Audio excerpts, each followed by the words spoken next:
So when the DJI Goggles 2 first came out, it seemed like everybody was complaining about the way that they fit, that they were uncomfortable, and they couldn't see the full screens because the edges were blurry.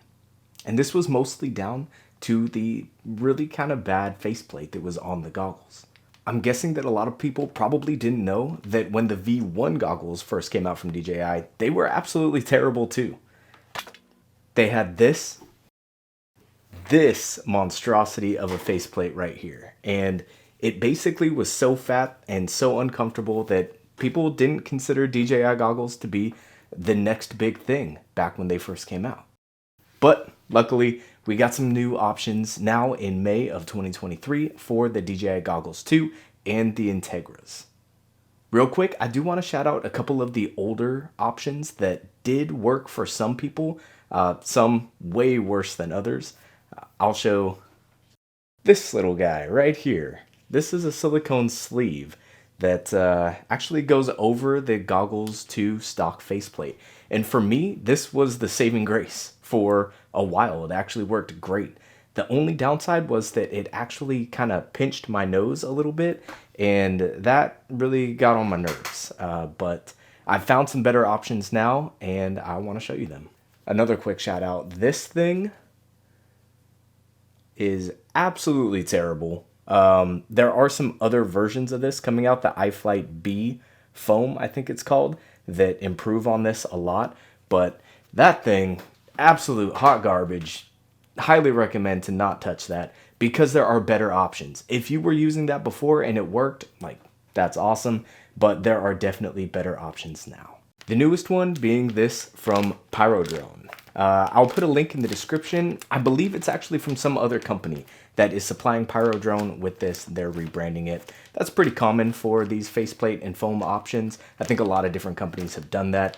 This is the newest one, and we'll be giving it a shot here in just a sec. This one from iFlight has actually been out for a while, and Dax Neal, a really cool digital tiny wheel pilot, recommended it, and I'm gonna give it a shot too. What's cool about these options are they actually have the exact same connection method. Even though these foams are slightly different, they adhere to the goggles the same way. The only downside is that you're not going to be able to just slap the stock faceplate with the silicone housing, sleeve, whatever, back on it because it's now got this Velcro on it. And the Velcro isn't going to allow the stock faceplate to click in place. So now that I'm taking off this stock faceplate, I'm not going to look back unless I really don't like these new options. So here's just a quick shot of me taking off the stock faceplate. Undoing the head strap and unclicking the tabs on the sides let the faceplate pop right out.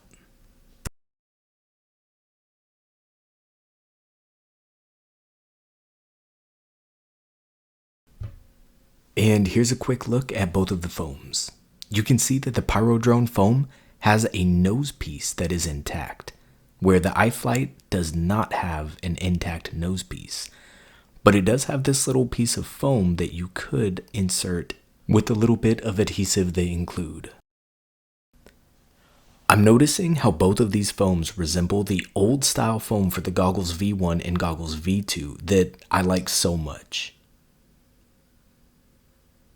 I can see that the Pyrodrone foam is actually a little bit thicker around the sides than the iFlight. We'll have to see how that turns out. Alright, we're going to start off with the iFlight foam and see how it goes first. Right off the bat, it feels really nice. Exactly like the foam that I have on my Goggles V1. And just to confirm that the Velcro between the two foams are basically identical. There's not really any difference, and they're both going to do the exact same job. So you can switch the foams between the two using the same Velcro. You can see how I'm installing the Velcro where I start at the nose to line things up on both sides, but I don't actually press the Velcro down. I go back and I start in the center and I work my way out after I've lined up the Velcro again, starting at the nose.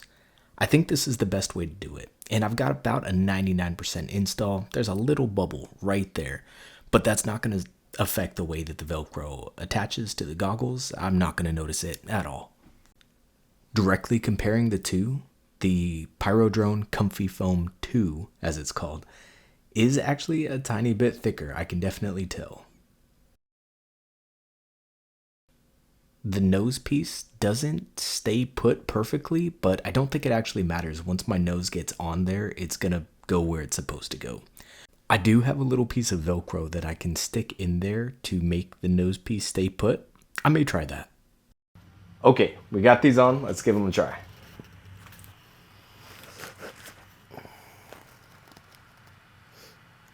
Wow. Okay. First off, I can breathe through my nose. That's a massive improvement already. Yeah. I can see every edge. Yeah, I could see this. This is 100% better though. I can see every single edge. My screen size is actually set to 100%, which normally it's at 80%, but I wanted to give this a fresh go, and it is way freaking better. I don't know if I want to try the iFlights now. I'm going to try the iFlights though. Okay, I got the iFlight foam. Let's try this. I got to turn these guys back on. Okay.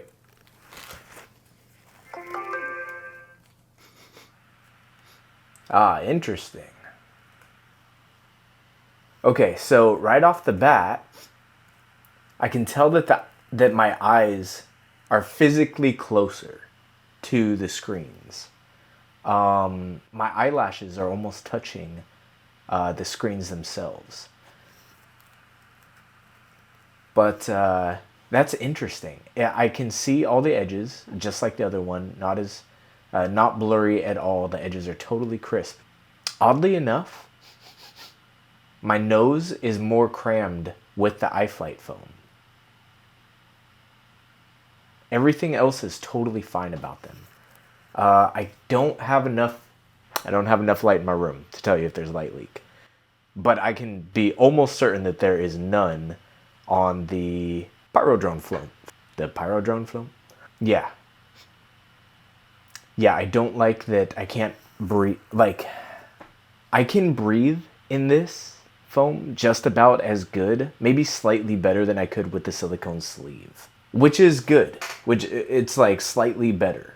And if I went to this one first, I'd be like, oh, this is a massive improvement. But now after trying the Pyrodrone foam, God, it's hard to say. Now after trying that foam, there's no way I'm switching back. This is, I'm going to the Pyrodrone foam, sticking to it, hands down, my favorite foam.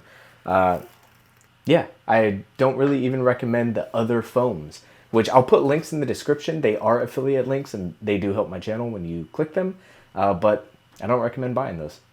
Grab the Pyrodrone ones. If you have a face like mine, right, at the end of the day, not everybody is going to benefit from the same foam that I do.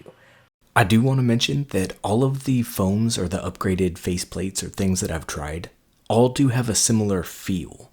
So if you're upgrading from the stock faceplate because that doesn't fit you, I genuinely think that the Pyrodrone Comfy Foam 2 will be the best fit. Also, I didn't let my opinions stand without testing. I tried both of these foams over the past week and flew many packs through them. The Pyrodrone Comfy Foam 2 is the winner.